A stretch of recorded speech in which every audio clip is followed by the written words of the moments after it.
Radio Red de RCN. Grandes audiencias en la hora de la verdad, al oído.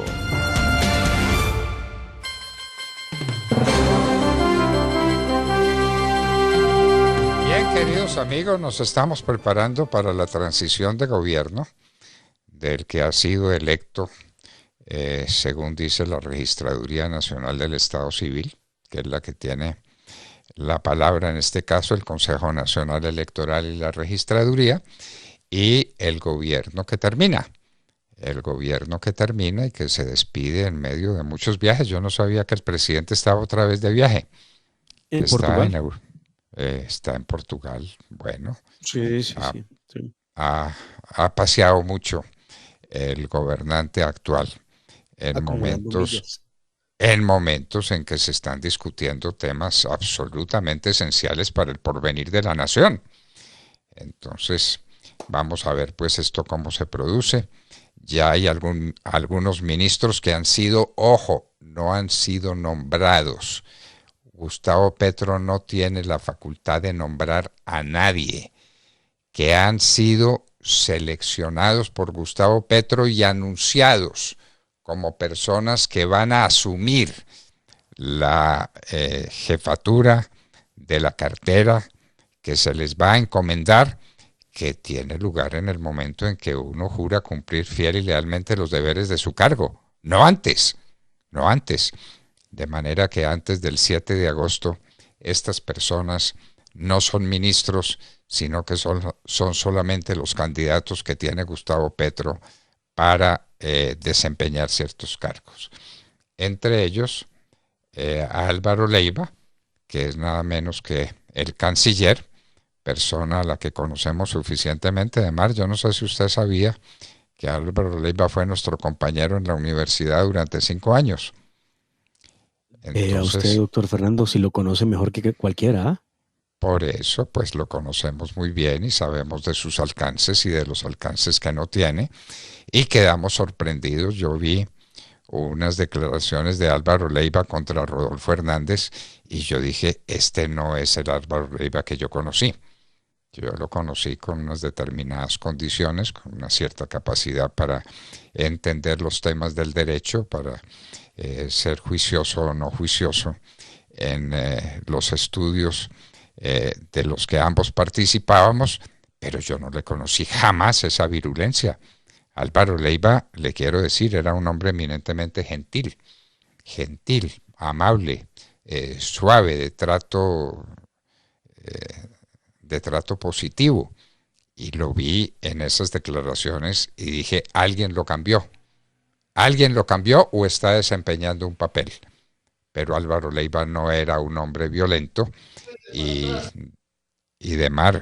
tengamos disponibles esas declaraciones de Álvaro Leiva sobre Rodolfo Hernández para comprender, madre mía, lo que se nos viene encima. Si le tengo unas declaraciones el talante de la Cancillería. Le tengo unas declaraciones de Álvaro Leiva, desde aquí las voy a poner, Wilson, donde decidía rendirle homenaje a Jesús Santrich. Oiga, muy difícil, doctor Fernando. El canciller de la República.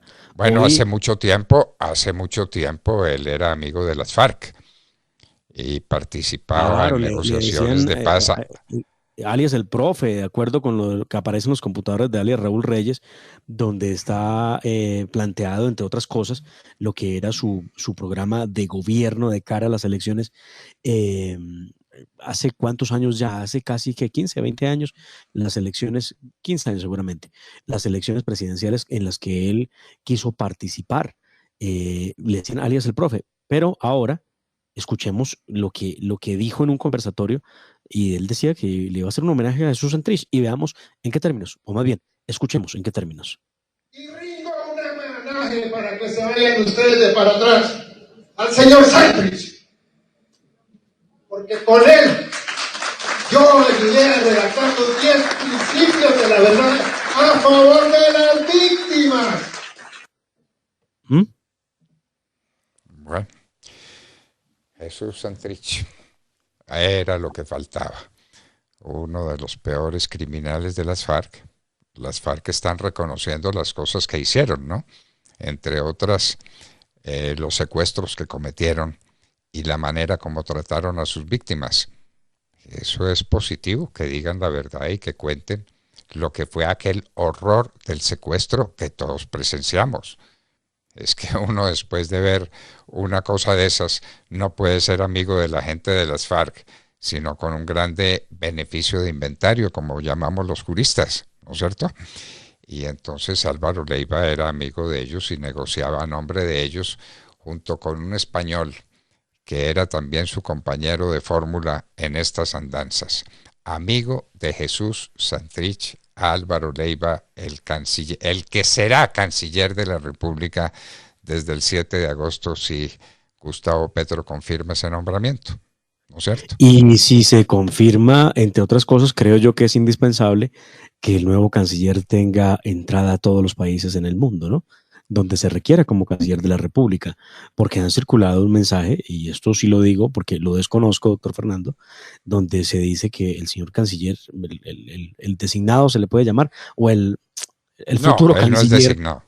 Sí. El futuro canciller no tendría visa para entrar a los Estados Unidos, tema que tendrán que aclararle, sobre todo el señor canciller, el señor, ¿cómo le llamamos? Fue que dijimos, el doctor Leiva, que diga si es cierto o no, para que cesen los rumores, porque pues sí es un rumor muy complicado, que digan que no tiene visa para entrar a los Estados Unidos. Ahora, escuchemos lo que usted estaba diciendo, doctor Fernando, las palabras del doctor Leiva en contra de Rodolfo Hernández. Ciudadanas, ciudadanos, dijo el poeta Rafael Pombo de José Eusebio Caro, él como el sol se iluminaba él mismo. Sin duda se podría decir lo mismo de Luis Carlos Galán, caído por las balas asesinas por defender valores en momentos de decadencia nacional. Hoy, vivo, erguido, estaría batallando ese error histórico llamado Rodolfo Hernández. A Galán lo conocí de cerca, gigante. Vergüenza debía darle a sus hijos que dejaron de lado lo que fue su verdadera talla. Es que es eso lo que está en juego. Confusión total en momentos de peligro para nuestro país, para la República. Qué decepción ver a quienes no fueron capaces de superar su derrota, su amargura, vendiéndole el alma al diablo. Al carajo los fundamentos morales, viva el relativismo, porque primero yo, segundo yo, tercero yo. Y la democracia, la del filósofo don Rodolfo Hernández, comillas, me limpio con la Constitución y las leyes. Las mujeres, sus derechos valen huevo. ¿Y el delito cuál? ¿Acaso el fin no justifica los medios? Corrupción, corrupción. Claro que hay corrupción por aplastar. Aplastemos entonces la culebra de la corrupción que se pasea por los entornos del señor Hernández. Don Rodolfo, hombre encantador, hablador de aquello que todos sabemos y que no me queda bien señalarlo acá. Arma de destrucción masiva en manos de los enemigos de la verdad, de la paz, del entendimiento entre los colombianos, de todos los orígenes y vertientes. Nunca soñé tener que escribir en los términos que lo estoy haciendo, pero es que llevo décadas buscando la concordia, la felicidad para todos, para mis amigos y mis adversarios, y proseguiré así me cueste la vida. Francia Márquez. Las declaraciones de el señor no era ese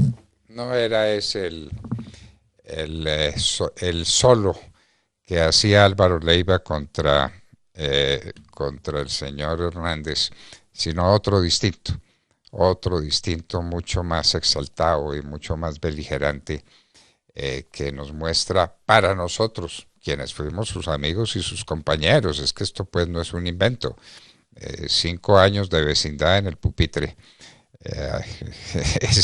es una realidad incontestable, de manera que frente a los compañeros cabe decir lo que decía alguien, que un ujiero, un servidor de un rey decía: ay, no hay grande hombre para un ujier, no hay grande hombre para quien le sirve, para el criado que le sirve, no hay grande hombre porque están todas las miserias a la vista. Pero en fin, Álvaro Leiva será canciller a partir del 7 de agosto, no lo es todavía. Y eso que usted está diciendo, lo de la visa para los Estados Unidos, seguramente Biden se la otorga en 2 minutos. Pero sí será bueno que los colombianos sepan, que lo sepan, porque uno de los temas esenciales de la Cancillería, si no el primero y fundamental, es el de la relación con los Estados Unidos. A los Estados Unidos creería uno, que no le viene muy bien que un amigo del gran cartel de la droga sea el canciller de Colombia cuando el gran problema de los Estados Unidos con Colombia es la droga, ¿o no? Pues es que el problema es que en este gobierno no se van a dedicar a pensar en el tema de la droga. Y lo ha dicho el presidente electo cuando afirma que no habrá fumigación, cuando afirma que no habrá erradicación manual forzosa. Entonces, pues el camino queda pavimentado. Y ya hablaremos del informe de la ONU sobre cultivos de coca, donde aparecemos nuevamente en primer lugar. Álvaro Leiva, doctor Fernando, rápidamente, miembro de la Asamblea de Cundinamarca, representante de la Cámara, senador, ministro de Minas y Energía entre el 84 y el 85, llegó a ser miembro de la Constituyente, hombre clave en los acercamientos que llamaron de paz entre el M19. ¿Fue miembro de la Constituyente? Es lo que me aparece en su biografía, doctor Fernando. Ahí tengo yo mis dudas. Revisaremos. Bueno, y en ese caso, ¿por quién fue electo? Yo no lo recuerdo. Para ser franco, no lo recuerdo. Pero verifiquemos lo demás, por favor. Verificaremos. Sí, señor, porque eso es lo que aparece en su biografía. Muy bien. Hombre clave en muchos momentos de la historia colombiana en el tema de procesos que llamaron de paz, M19, ELN, FARC. A principios del año 2001, en la prensa encontré que se reportaba que se encontraba prófugo el doctor Leiva, porque en 1998 había una orden de captura en su contra por presunto enriquecimiento ilícito. La Sala Penal de la Corte Suprema de Justicia le absolvió en el año 2004. Apareció según inteligencia, apareció en los computadores de alias Raúl Reyes, cuando pretendía él adelantar una campaña presidencial para el año 2006. Hay unos cruces de correos que dicen tiene que ver con el doctor Leiva. También aparece después como hombre clave en los puntos que se confeccionaron para la 8ª conferencia de ese grupo narcoterrorista.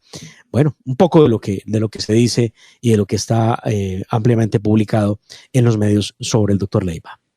Le falta un dato de su biografía. Secretario privado de Misael Pastrana Borrero. ¿Le falta eso? Me falta, sí, señor. Sí, señor. Bueno, póngalo ahí. Lo pongo acá. Que fue secretario privado de Misael Pastrana Borrero cuando Misael Pastrana Borrero era presidente de la República de Colombia por el Partido Conservador Colombiano. Muy bien, listo. Y eso no lo estoy diciendo para su desdoro, estoy diciendo para que se complete la biografía de Álvaro Leiva. Bueno, listo, sí, señor. Que Petro está reculando sobre el petróleo, ya no está tan decidido a decir que no habrá contratos de exploración de petróleo. Yo la última vez lo oí decir que sí, que no habría ese tipo de contratos porque ya teníamos suficientes, que ya había muchos contratos de exploración de petróleo firmados, que para qué más. Qué cosa tan complicada leer al electo presidente. Con toda claridad dijo que a partir del 8 de agosto pues no habría más renovación ni tampoco nuevos licencias para poder seguir con temas de exploración y explotación. Pero le ponen contra la pared y le dicen, pero entonces, ¿de dónde va a ser, cómo va a hacer usted para mantener la sostenibilidad energética del país? Y él dice, bueno, lo primero hay que dejar de exportar tanto, ¿no? Eso es una de las primeras medidas. Entonces uno dice, ¿y de dónde la plata que se deja de percibir, no? Porque si no exportamos, ¿de dónde la plata para poder comprar y para poder tener dinero el Estado colombiano? No lo dice. Pero si no exportamos es porque no explotamos. Entonces los pozos petroleros tienen que trabajar a media marcha. ¿Son rentables así? Bueno. Pareciera que no lo ha preguntado a alguien que se lo sepa explicar. El caso es que sale con ello, pero además sale con otra especie que me llamó mucho la atención, y es que recordemos qué es lo que decía Gustavo Petro sobre el carbón en Colombia y la explotación del carbón. Escuchemos. Nuestros 3 principales productos de exportación son 3 venenos. El más poderoso, el carbón, que sacan del Caribe. Nosotros seguiremos exportando petróleo. Es más, ahora paren ahí un segundo, por favor. Lo que ha dicho Gustavo Petro es que el petróleo, el carbón, hace parte de esos 3 venenos que exportamos. De hecho, ¿cuál es el tercero? ¿La cocaína o cuál? La cocaína, sí, la cocaína. Y de hecho había equiparado la producción de minerales y de hidrocarburos con pues con algo que no cabe en la cabeza. No uno puede comparar carbón con coca. No es pensable. Bueno, seguramente para ese sector político sí. Pero entonces ahora, hace 3 días, dio una entrevista a su medio predilecto, que será Cambio, que maneja al señor Daniel Coronel, y esto es lo que ha dicho respecto del petróleo y del carbón. Escuchemos. ¿Por qué? Porque por la guerra de Ucrania, los alemanes van a demandar y los europeos van a demandar más carbón. Y entonces van a demandar más jerarquías y se dedicó a no opinar. Entonces resolvió el señor Gustavo Petro, no, y quedaron mal las voces. Resolvió el señor Gustavo Petro, doctor Fernando, que contrario a lo que había dicho, que el carbón es un veneno y que hay que restringir esa exportación, pues lo que ha dicho es, al contrario, tenemos que seguir exportando más carbón ahora más que nunca. Y él dice que por cuenta del conflicto que existe entre Rusia y Ucrania se va a necesitar de mayor carbón y que él lo hará, que él va a exportar más carbón. Es lo que acaba de decir. Entonces aquí la primera reculada, además con toda lógica, ¿no? Bueno, entonces vamos a exportar más carbón. Eso está muy bien. Exportemos todo lo que podamos. Claro que sí, porque lo están demandando. También están demandando mucha coca. Entonces, ¿por qué no montamos un negocio de exportación de coca? Pues porque la coca es un veneno, el carbón no. El carbón hay que tener cuidado porque puede ser contaminante, se tiene cuidado con él, pero es un energético imprescindible en el momento, hoy. Ojalá mañana tengamos unos sistemas eólicos y unos sistemas solares que sean absolutamente limpios. Pero no se ha manifestado tampoco sobre el agua, ¿no es cierto? ¿Sobre el agua en qué sentido? El agua como para las grandes centrales hidroeléctricas. Él no está muy de acuerdo con las centrales hidroeléctricas y dijo que no iba a haber más. No, lo que dice su programa, es lo único que sabemos. Lo que dice su programa respecto de las hidroeléctricas, claro. Y es donde dice que no va a haber más. Bueno, entonces no va a haber hidroeléctricas, solamente... Dice lo siguiente: revisaremos las condiciones de riesgo de las centrales hidroeléctricas existentes para proteger y reparar a las comunidades afectadas, atender los impactos sobre los ecosistemas naturales y recuperar gradual del ciclo hidrológico. No se construirán más hidroeléctricas de embalse. Es lo que dice su programa de gobierno. Pues las hidroeléctricas tienen que ser con embalse, ¿o cómo se hace una hidroeléctrica sin embalse? Hay que disponer del agua. Claro, claro. El agua es un regalo que nos dio la naturaleza. Las grandes hidroeléctricas están en el departamento de Antioquia, entonces seguramente las va a revisar. Las de San Carlos, las de Jaguar, las de, obviamente, Hidroituango. Lo va a revisar. Vea pues, a estas alturas, ya elegido presidente de la República. En fin. Bueno, Gustavo y Petro. tenemos informe, doctor Fernando, de la ONU que se va conociendo a cuentagotas. No está el informe completo, pero lo que sí le puedo anticipar de lo que dirá ese informe de la ONU sobre hectáreas de coca sembradas en Colombia es que el país sigue siendo el número 1 en mayor área cultivada de coca en el mundo. Sigue siendo el número 1. Que habría alrededor de 143,000 hectáreas de coca sembradas, es lo que dice la ONU. Pero el dato más impactante es que hoy Colombia está produciendo 1.982 toneladas. ¿Cuántas? 1.982 toneladas. Bueno, la ONU siempre ha dado resultados muy por debajo de los que han dado los Estados Unidos. Cuando yo era ministro tenía 2 cifras y yo le creía lo de los Estados Unidos, que eran cifras sacadas del satélite. Y me parecía pues el satélite inexpugnable, pues ahí estaba, me lo mostraban. Cuando era ministro me lo mostraban en la embajada americana y eso me convencía. La ONU no sabemos de dónde saca sus cifras, pero siempre han sido cifras inferiores a las que propone el gobierno de los Estados Unidos. Es muy curioso este estudio porque entendemos que siempre es un año, digamos, año vencido, ¿no? Pero este estudio nos trae sobre el tema de producción de coca en Colombia, de cocaína, perdón, y lo que nos dice es que para 2020 ese máximo histórico de producción fue de 1.982 toneladas métricas, lo que significa que hoy debe ser mucho mayor a lo que están reportando. Qué barbaridad, qué barbaridad.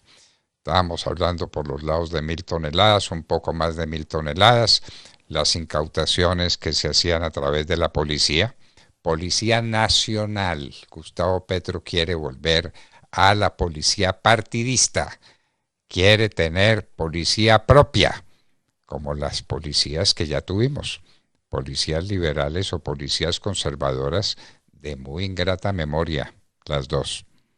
¿No? Recordemos que nacerá un nuevo ministerio. Bueno, van a nacer dos nuevos ministerios, ¿no? En el gobierno del cambio no hay cambio respecto de la burocracia, y bueno, ¿cómo? ¿No? Ya tiene casi 65 senadores la coalición del pacto histórico. Claro, sumando al Partido Liberal que entró, al Partido de la U que entró, al Partido Conservador que se declarará en independencia. Y, interesante, mientras el presidente del Partido Conservador, Omar Yepes, habla de que no es posible que el conservatismo termine unido al petrismo, los congresistas del conservatismo terminan con el petrismo. Por lo mismo, el doctor Yepes anuncia que para el jueves presentará su carta de renuncia a la colectividad. Y es que entonces terminó Gustavo Petro controlando en una amplia proporción, más del 60% del Congreso lo tendrá él bajo su control. Y esto lo decía yo, ¿por qué?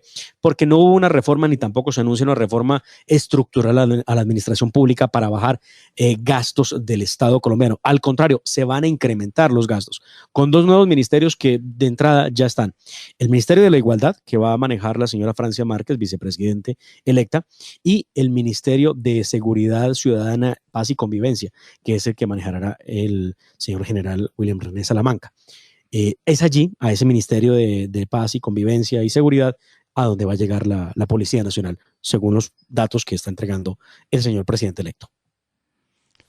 Pero directamente a las órdenes del presidente. Ahora está en el Ministerio de Defensa, porque terminamos con la policía política precisamente por los ingratos recuerdos que nos dejó.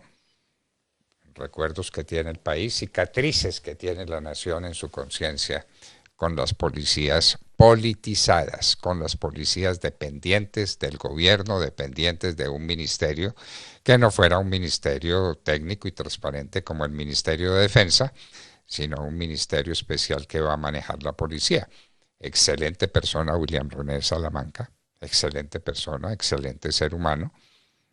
Uno no sabe pues qué está haciendo ahí y cuál va a ser su actitud en el próximo tiempo. Esperamos que no se nos tuerza como algunos. Y nos vamos para hablar con Germán Terch, diputado del Parlamento Europeo por el partido Vox y miembro del Foro de Madrid. En un minuto, y les hablábamos al oído.